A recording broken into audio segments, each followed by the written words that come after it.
Hi guys, welcome back to Recipes Mania. So Krystal had lost a bet, so she had to do a recipe with Oreos.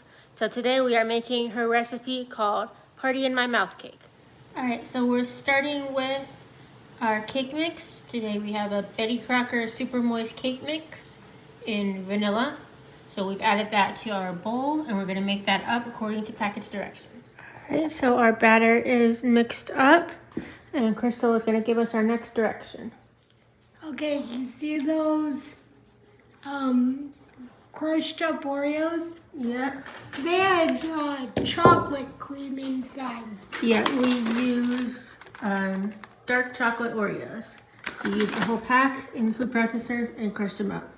Should we add them all to our cake batter? Oh yes. All right. You can never have enough Oreos. Yep, I agree.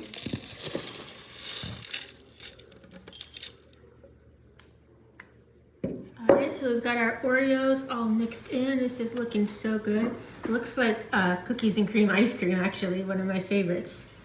So I'm looking forward to this cake. What should we do next, Krystal? Here, the Thank you. nuts. Alright, let's see.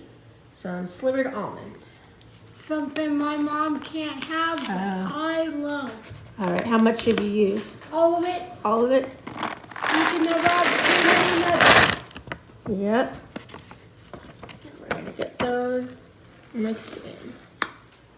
Alright, so we poured that in our bundt pan. It's looking really good. I can't wait for this. We're gonna go ahead and put that in our oven at 350 for about 40 minutes. And then we'll see you right back here. Alright, so we baked it for about 50 minutes. It is done and looks yummy. And Jody's gonna give it a taste for us. That's fabulous. Good job, ladies. Alright, thank you so much for watching, and we'll see you back here next time on Recipes Mania. It really is good. Bye, guys.